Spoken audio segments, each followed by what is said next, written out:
Welcome to Pieces for My Puzzle.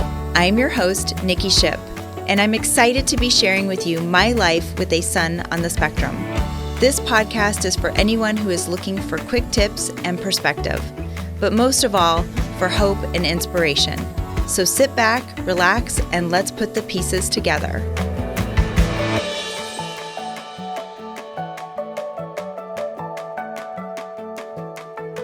Hello and welcome back to another episode of Pieces for My Puzzle. I'm your host, Nikki Ship. Thank you so much for joining us today. I am so excited to be extending my Moms with Mimosas series. So if you did not tune in last week to part 2 with the fabulous Gretchen and Jolene, please do so. I promise you're going to find so many wonderful golden nuggets of information in that episode. But today we are going to extend our talk with another fabulous group of moms. Also, these ladies are a huge part of my tribe. So I want to welcome Kim, Rachel, and Marcy to the show today. Thanks for being here, guys. I am so excited for this. Part of the reason why I wanted to start this was, one, I just didn't want people to get tired of hearing only my perspective on the podcast, but also just to bring perspective to other moms out there that have kids on the spectrum. So I just kind of want to dive right in and ask you guys, what age was your son or daughter diagnosed? And was it hard initially to get that diagnosis for your child? For me, it was not hard. I started noticing around 18 months because she would flap a lot and jump a lot when she was watching something on TV that got her excited. But she also wouldn't really respond to her name. And then she didn't have a whole lot of language. So I had taken her into her regular pediatrician appointment at 18 months. And they said, it was a little bit early, that it would be a little too early to get any kind of services or anything. So she wanted me to bring her back just before turning 2 if I still had concerns. So I brought her back at 22 months. And that was when she, helped us get the ball rolling with early intervention. And so they came out and we started getting services for her right away. So we got very lucky. Very young. She was very young. And just for those listening, what's your daughter's first name? Her name is Caitlin. Caitlin. Yeah. So she was officially diagnosed in January, actually March. It's a 2-part appointment when you go to the developmental pediatrician. Yes. But the official diagnosis was March 27th when she was not quite 3. Okay. So it was, I cried, bawled my brains out, of course. Even though I knew that I did. Yeah. I worked with autistic kids before I had my own children. And so I was very familiar with some of the signs. And so I had suspected, and as this kind, wonderful doctor was breaking the news very gently, she was sitting there tearing, all the paper that goes across the bed in the office and then watching it float down, and she's flapping. And he's like, has anyone talked to you about autism spectrum disorder? I'm like, no, but I think I saw that coming. So it was. And how old is she today? She is going to be 10 in June. Okay. Yes. So this was about 8 years ago then for you. Yes. Okay. Yeah. All right. That was around the same time that for Drayson. Mine was 9, also in March. Okay. Of 2015. Okay. Right? That was 9 years ago. Okay. Make sure I'm doing math correctly in my head. Yes, I'm like, right, that was 9. The mimosas might have kicked in, guys. But anyway, and now Rachel, you also have a daughter on the spectrum. Yes, Brooke. Okay. And All right. She's 12, going to be 13 in June. Okay. Oh, wow. I know. I can't believe she's 13. I know. Right? Yeah. I know. Well, she was born with a cleft lip and a cleft palate. So Okay. we've already had, from before she was born, Right. knew that something was going to be different, that she was going to have trouble speaking. She was going to have, delays in basically almost everything. So I thought that was pretty much it, to be honest. Right. And then when she was 3, her 3rd year checkup, they said, we think you should go get her tested. And I was like, for what? Right. So that was, I totally blindsided by it. But it's like the best blessing in disguise, to be completely honest. So she was 3. It was July of her, so she turned 3 in June, so it was July of her 3rd. Isn't it funny we know like the month? Oh, yeah. Yeah. It's like one of those, it's like an anniversary. Yeah, Or, I do. It's March 18th. I Yeah. remember it. March 18th, 2015. I remember that day very, very clearly. Yeah. Yeah. Yeah. What about you, Kim? Well, unlike Marcy, I know Marcy has older kids. Jax was my first. So Jax is 9. He'll be 10 in May. So I was, like you, very blindsided by it. Like around 18 months, he's kind of like the age where, for a lot of people, you start realizing he wasn't speaking, he acts a little differently. He's, all of the kind of red flag things. And my in-laws and everyone at the time, we lived in California at the time, were just telling me he's just a boy. Yeah. He'll grow out of it, and so looking back on it now, I feel bad that I listened and didn't follow my instinct and waited, a little bit longer to get him the services he needed.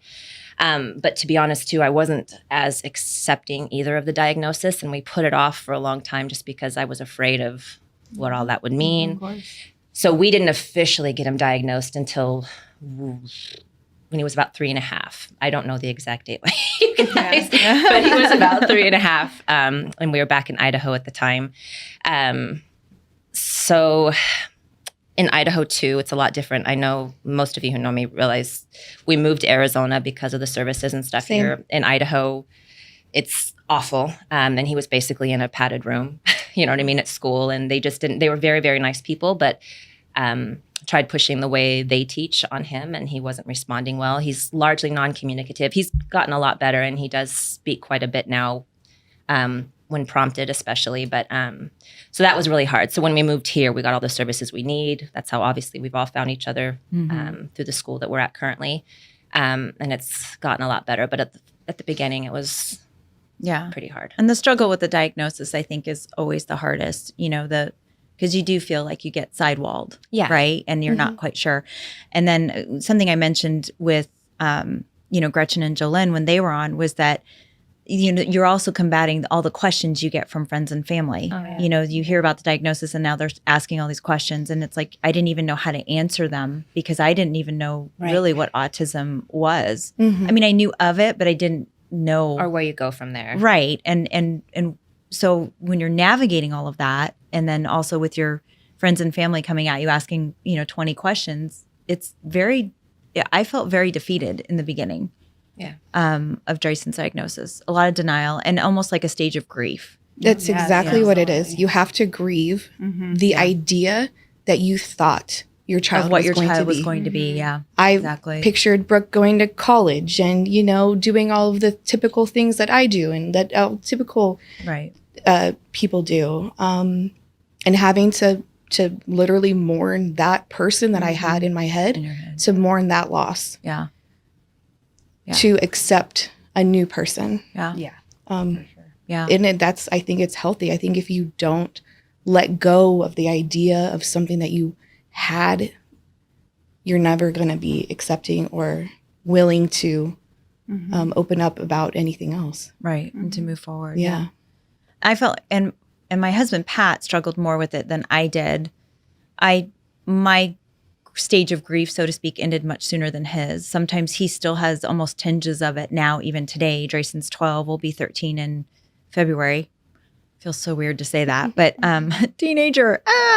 But I have even noticed that with Pat. Like he's gotten a little, not pouty, but almost like, I wanted to watch my kid play football, and my kid's never going to play football. Like my husband was a football and track athlete, and not seeing that, not being able to kind of endure what he thought those father-son moments were going to be. And even for me, the mother-son moments for me are totally different than what I thought that they were going to be. But I felt like his level of grief was also a lot different than mine. So did you guys also experience that too? From from your spouse as well, that it was, you guys were almost different in the way that you grieved things, or was it an immediate same page? It's funny you say that, because especially about the sports. I don't know how your husbands are, but so I have 2 younger kids besides Jax that are neurotypical. And so he's now teaching my youngest, not teaching, he's coaching their soccer team, but he's always made comments that he has been waiting for it forever, because he knows that he's not going to be. And so sometimes I know that Caitlin, that Brooke does Special Olympics, right? Yeah. That's awesome. So in my mind, that's always been an avenue, but it's kind of sad, and it's okay because everyone deals with this type of thing differently. Diagnosis is differently. I don't expect him to, but in my mind too, I was always like, well, don't discount Jax. You know what I mean? It just might look different. It might than look what, different. And that's, so of course we're going to experience going through raising Jax and dealing with a diagnosis and all of that very, very differently. But that always kind of was a stab to the heart a little bit. Like, you know what I mean? Does that make sense? Yeah. Nothing against my husband. He's amazing and he's a great father to Jax. It's just like, those were the things that were kind of corollary to me in my mind that we wouldn't be maybe experiencing with Jax, or there were possibilities. He's 9, you know what I mean? Yeah. I feel like I've had to have a lot of rally moments with Pat where, exactly. where I'm like, just, you got to get out of your own head. Like, it's good. It's going to be okay. Like, it just might look differently. And, kind of almost trying to get him to snap out of it, And Drayson did get to run his first track meet this last month at Special Olympics. And I was like the paparazzi on the track. I couldn't stop taking pictures, but it made my heart so unbelievably happy. And so, and unfortunately that day my husband couldn't make it. So then he was upset that he couldn't make the track meet. But it gave me hope for my husband to be like, same thing, nothing against my husband. He's a fantastic father, but it was just one of those things where I'm like, okay, maybe now he'll see it. Maybe now he'll want to go and, and be excited. And now that he's, seen the photos and heard the progress and that kind of thing. Not that he didn't want to go. It's just, he had another work related thing, but it's interesting to me because our levels of grief were much different, So what has been your biggest challenge, do you feel, having a child on the spectrum? Well, for me, I've struggled a little bit because I do have 4 other kids, and they were 7 through 11 when Caitlin was born. And so there was already the, me just trying to juggle and make sure that I'm not, putting too much focus on the new baby and, things like that. And so that was already a struggle. And then when the diagnosis came and all of the challenges that go with it, it just made me really focus on trying so hard to not let the other kids kind of fall by the wayside. I just wanted, that was a big thing for me. So, but I'm so lucky that they are, they're great kids and they're very helpful and they love Caitlin so much. But that was just a struggle for me, just the mom guilt, as we all know, we live with no matter what. But it was strong. So that has gotten better, though, over the years, because I feel like they just love her so much and they advocate for her all the time. And I think having her as their little sister has done just great things for them. I'm sure they've learned a lot, too. Oh, yes, absolutely. So, but it's, it's still tough when we would all try to go out to a restaurant or something, and then Caitlin would be Caitlin, and they were teenagers. And so there'd be a little bit of like, oh, my God, Mom, she's screaming. I'm just like, then there's the mom and me. It's like, so what? If it bothers other people, I don't care. You know, like and they'd be like, well, so that would be a struggle sometimes too. But again, it's something, I mean, there are a lot of things that are getting easier. Yeah. And I don't know if it's just because we're getting used to it. Yeah. Or because there's things that have changed. But it's almost like once you get past one hurdle or one behavior, something else comes up. Starts. And then that's true of exhausting kids, though, too, right? Very true. Yeah. She's like, I hope so. Yeah. I mean, honestly, there's sometimes I think, well, I have raised 3 other teenage daughters, and it's no picnic. And I'm like, there's some things about Caitlin that it's not going to be a problem. She's probably not going to come home, crying because of some dramatic thing. My oldest son graduated high school. Right. I was like, where is my trophy? I want my trophy. I want some recognition. I didn't know if we were going to get that kid through high school. Yeah. And I think that's a good way to put it. And that's another question I always ask myself. Is this regular behavior or is this autism behavior? Because sometimes I think some of it is just regular kid behavior. It's a hard question. So there's a fine line for me with that. Me too. Yeah. So especially when she's being kind of naughty. And I think now, is she being this way because she doesn't understand or she needs that extra time to transition? Or she's just being a little brat. Like, another cookie. Yeah, she just wants another treat. So, I'm like, oh my gosh, that's a very fine line. And it's one that I struggle with because I'm like, Well, and now, like, Drayson's more vocal, so everything's a negotiation with him. Yes. Like, last night I was like, okay, 15 minutes. And he's like, no. And he's like, 92 more minutes. And I'm like, that's very specific. Yes. Yeah. And then I realized he was watching a movie. And when he paused it, when I told him 15 more minutes, he looked and he was, no, it's 92 more minutes, Mom. So That's then smart. we went. Good for him. Yeah. Then we went. I mean, straight did you do 92 No, more we minutes? went into negotiations. I Like locked 32. I locked him in at 35 minutes. There you go. It was like 60. No. 40. No. Hey, good for him understanding which number is bigger or smaller. I didn't think See, there you I didn't go. think he'd catch on, and he did. It was pretty funny. So I Oh, literally put a good. timer on for like 35 minutes, and I'm like, well, I didn't get the 15, but I got 35. Hey, it's better than 92. I know, Yeah. right? Mm-hmm. What about you, Rachel? What's been the biggest challenge that you feel with Brooke? Oh. So Brooke is an only child. I don't have any other kids. Okay. I didn't grow up with any I have a brother, but I mean, Right. we're just 18 months apart. So, really had no idea how babies worked, to be completely honest. They just kind of give them to you in the hospital and Oh, then yeah. you leave. And And you're like, oh crap. I read all these books, but they don't say anything about this Yeah. and this and this. Yeah. It also a very unique situation that my husband was deployed for 10 years of her first life. So Okay. the diagnosis, I remember getting via phone call, which I would never. Oh. I know. Oh, wow. I know. That was it was not good. By myself in the house with her, watching Mickey Mouse Clubhouse Oh. and just melting, just Right. crying. What can I do? Yeah. I'm going to go to all of the appointments. I do all of the things. Right. It's just like a little, and where we lived in Washington, again, we moved here because of the services. Yeah. It was not a big community.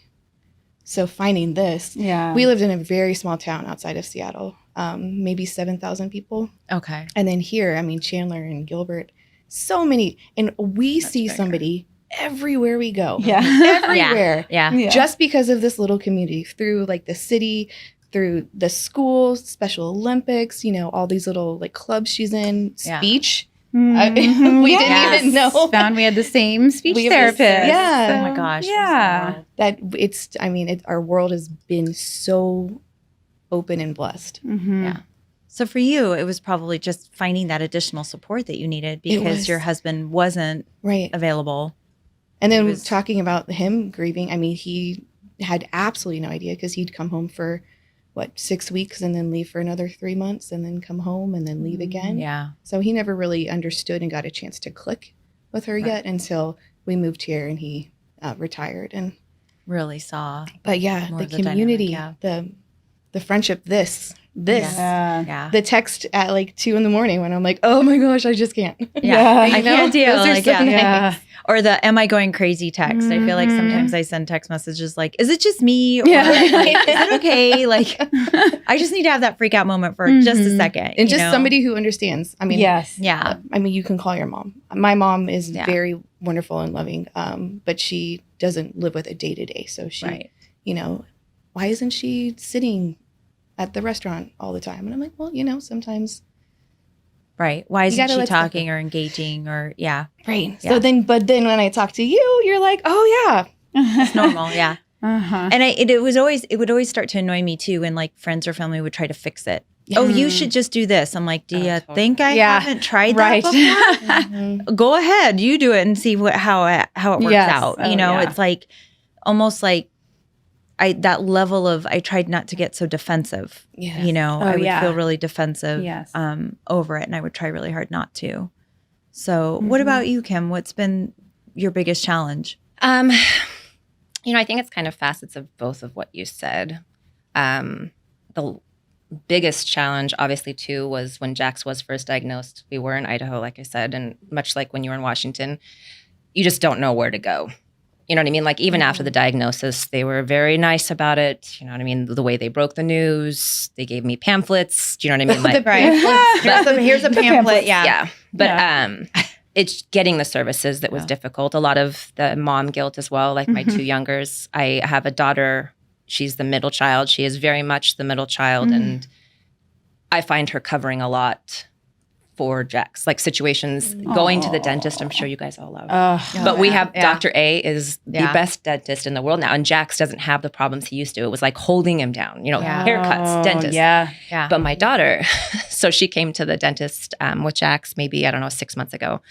And I can see her. And this was literally one of the first times I had noticed that she does this. But we were there and she was like scanning the room, looking at other kids. And Jax got up because in Dr.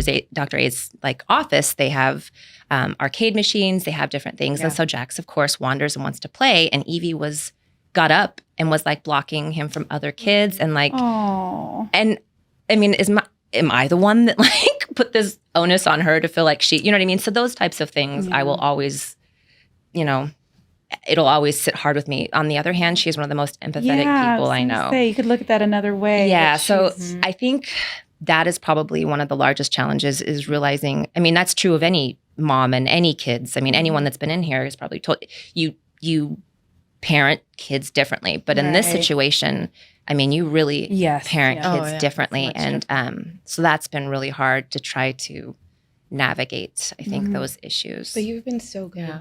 You're very nice, so but I've done the best. I mean, we all do the best. They're both thriving. Thank you for saying that. You're the best ever. I love it when we love bomb each other. So what has it been like just trying to find those resources and services? Like, I know you guys know my story and I've mentioned it on previous podcast shows, going as far as seeking legal counsel for help, for services, and trying to get what Drayson needs. How have you found like finding those services and resources? What has that been like for you guys? Well, we definitely have been lucky in that regard. I mean, I didn't even realize that Arizona was so good with this stuff until I've heard about people moving here for it. So, we truly did get lucky that it all just seemed to go very smoothly. And I felt like I was always pointed in the right direction. That's great. And so, as soon as she turned 3 and aged out of early intervention, then, we got in with DDD and they, gave me all of the was that smooth for you though, the DDD? Yeah, it actually was. And I hear that right. Yeah. I was like, okay, I don't, so we're not. I know. Seriously, I read this stuff I'm on the Autism Parents of Arizona page on Facebook and the struggles that I'm seeing about people just trying to qualify for this and to apply for this. And I was like, why did that? I don't know. It was all smooth. I got her in with speech and OT and everything right away. And so really, I think the challenges as far as just making sure she was getting what she needs was that I did have her in public school. Mm-hmm. And she did that for kinder and first. And then by the time second grade rolled around, it was so clear. Yeah. And it was stuff that was going on at the school too, where, the teacher quit halfway through the year and then they had a sub and then they had an emergency person that they hired and nobody knew what they were doing. Such an imbalance, not just for your child, but for all kids. Yeah. It's just it creates such a disturbance. Oh, it really does. It really does. And I feel like our kids get more off kilter. They're more sensitive to that, so for sure. Yeah, she came back from winter break. Not only was the teacher gone, but they had also had them move classrooms. And it was just the most ridiculous thing. I was so annoyed. And I was hearing, because my 4 other kids had gone through this school, I knew so many people there. So I was getting the dish. I was hearing what was going on. They're like, they don't do anything. They're just, it's like babysitting. And I was like, all right, that's enough. So I had a friend who went to Autism Academy, and so we decided to do a tour. And my husband wasn't really on board at first. I think that it was way too much of an acknowledgement of what was going on here, and especially, touring the school. Yeah.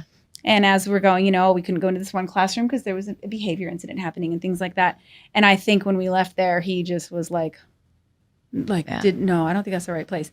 And I was like, I do. I think I got really concerned for Drayson's mental health, and well-being, because he was in public school. Well, he was in public school before we, found Autism Academy, and same thing. I mean, he would go to school crying every morning, and I would pick him up from school, and we would get home, and he would cry, and then the night he'd be getting ready for bed, and he'd have another cry, and it was going on for months and months and months, and it was like one day I just woke up and I just had the forethought to start asking some of these questions. And then, like you said, the mom guilt, like how long was this going on? And I didn't identify it. But because he was partially nonverbal, he couldn't tell me how he was feeling. So then it was like, after I took the knife out of my chest, so to speak, I finally wised up and got in the game. Yeah. And so I think that that's something that a lot of parents, you're lucky, you're very, very lucky. We went through a lot too with DDD and having to file appeals for certain programs and things like that just to get them in these programs. You still do, don't you? Still. Yeah, we still,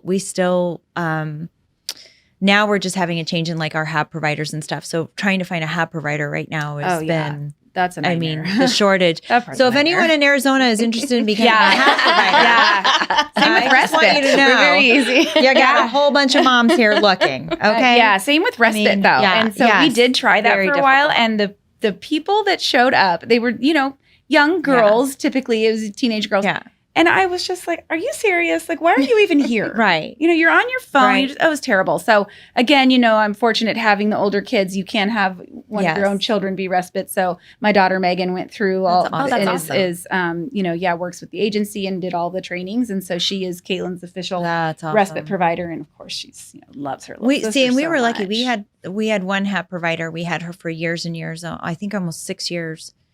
And oh my gosh, I cried when she left. And we have not been able to find a viable HAB provider since. And that was three years ago. Yeah. So, I think finding those key players sometimes can be really difficult, and that are in the longevity too to stay, because there is so much turnover even within that system too. Yes. And that's been a huge struggle too, because it offsets the child. Yeah. And they don't understand that, okay, well, and Drayson's a hard sell. So it's not like just any HAB provider can come in and pick up where the other one left off. You got to sell it to that kid. He doesn't take to just anybody. Sure. So, so what type of support do you guys have personally in the home? Like Drayson has, we have speech in the home and OT after school, and then he's got his school therapies as well. And we also do dyslexia tutoring. But what kind of services do you guys have for your children currently? Caitlin has speech in the home twice a week for an hour.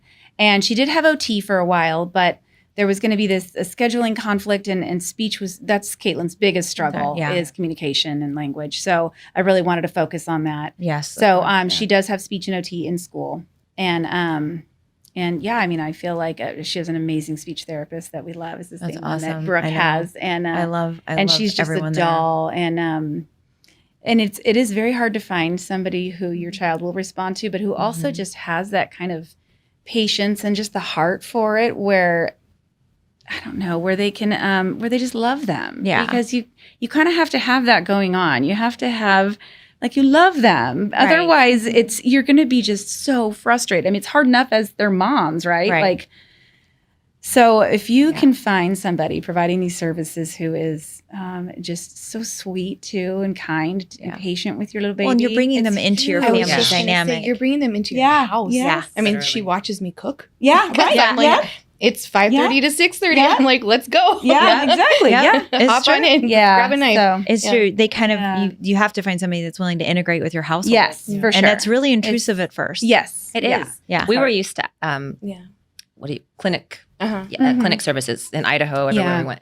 So this is the first one we finally were approved by DDD. That's the first experience we've had with having people in the home, and it is hard. You're like, we have a dog. Clean? We have 2 cats. Clean, right? Is it clean? Every time. Oh boy. It is the worst. Like, we switch rooms. I gave up on that. 5 minutes beforehand. The mad cleanup of. I gave up on that. Stuffing everything in the room that they want. We have 2 hallways. You switch rooms. You're like, we're trying to help you with transition. You're going to go into this room. That's what it is. It's an actual thing. Yeah. So funny. I know the things that you don't think about until that actually starts happening, and then you're like, oh, okay. And then after a while, after a few months, you're like, oh, can you not read the doorbell? It really annoys me. Just like walk in. The door's unlocked. Mi casa es su casa. Yeah. Like, if you want something, just go and you know where the fridge is. Okay. Yeah. Like don't worry about it. Yeah, they do. They become a part of your family, and it's. Oh, we do. Really we celebrate difficult. Birthdays. Oh yeah. Holidays. Absolutely. Yeah. Fantastic. We went to her wedding. Yeah. In Yuma. You have a HAB provider in the home, right, Rachel? Or I have HAB and respite. Okay, and respite. And then I have speech an hour once a week in the home. OT an hour once a week, and then she has speech and OT at school also. Okay. And then Kim, Jax is... Yeah, so we have speech. And actually, it's funny that we bring this all up because we had somebody we loved more than life. But it always happens. They're always young. I know. They always get engaged. Yes. Yeah. Then they get pregnant. They always get And then it's done. Same with my employees. Like, that's exactly what ends up I happening. don't know if you feel like this. I'm always like, yay, I'm so happy for you. In the back of my mind, I'm like, how are you dare you? kidding? How She dare told you? me, and I was like, how dare you leave me? Yeah. How dare you? Yeah. Because Jax has behaviors where, Jax hits. Like, when he gets upset, you know that. Like, that's like one of his things. Like, and so he was perfect with her. They had this camaraderie. He was great. She was great. And so she left. So we got a new speech therapist. Actually, her first day was this week. And OT, we had one as well. And then we canceled with her. They just didn't jive. We tried for months and it just didn't work. It wasn't, the synergy wasn't happening. No. Yeah. And as you sound like you have people that you are great with and everything's clicking. But if you try looking for new providers currently, Like she wasn't the first. Don't worry. Wait lists right now are like ridiculous. Do you do the parent provider thing at all? Have you? Lists are really... What do you mean? So Arizona does the parent provider where you can do HAB for your own child. HAB, but OT is what we're OT? currently Okay. we're looking and trying to find somebody that has hours that are available because we do have full schedules. Yeah. It's on the trying flip to side, I manage feel all- terrible saying. But Evie has gymnastics 2 times a week. Of course, so working it all in and Juggling. finding somebody. Like the last OT provider that called said, "I have an hour available at 9:00 in the morning on Thursday." You're like, yeah, absolutely. I'm like, that's just not going to work. You know what I mean? So Yeah, those are the yeah. things that I've been navigating currently. But speech before was great, and I think this woman's going to be good too. Yeah. But I always say it's like herding cats. Or playing Tetris, one of the two. You're trying Playing to make Tetris. it. You're Yeah. trying to make all the Definitely pieces playing fit. yeah. And then when you finally get that in, you've got to look at everyone's schedules and, like there's cats everywhere. Yeah. It's like I just can't rein it in sometimes. Yeah. And so, it's gotten so crazy on our calendar that I literally just purchased one of those digital board calendars. Oh, The hearth or like Oh, something yeah. different. Yeah. Oh, they're amazing. I'm just Ooh. freaking out over it. Don't know about that. They're I'll send awesome. it to you. Okay. But there's a wait list. But it took me 6 months to get it. Yeah. It Are took you me serious? 6 months to get it. Oh, Yeah. no. But my crazy ass wanted it because to me, I was like, everyone will be color coded. Color Everyone can coded. see where we're supposed Check to be. boxes. I love it. Check things off. Yeah. It's very type It's A. great. Ooh. And It's love great. that. Disneyland. Highly recommended Type A. resource for all parents out Yeah. there. Yeah. Trying to organize your If you're family. willing Yeah. to wait up to The 6 only months. thing is you have to get them to actually look at the calendar though now. But that's Yeah. that's a Well, whole nother yes. that could be its own show topic. Yeah. Well, we're going to continue on with part 2 of our Moms with Mimosas for next week. So thank you so much for tuning in today. This concludes our episode. So if you have questions, comments, or even a show topic that you would like to hear about, please feel free to send me an email at info@piecesformypuzzle.com. I would love to hear from you. Don't forget to like and follow us on Facebook and Instagram if you haven't already, and hit that subscribe button on the YouTube channel so you can make sure that you're getting all the latest episodes from us on a weekly basis. Once again, thanks for tuning in. I appreciate all of you listening. I hope that this talk was beneficial for you today. And keep working on your puzzle. And remember, you don't have to have it all solved in a day. Take care.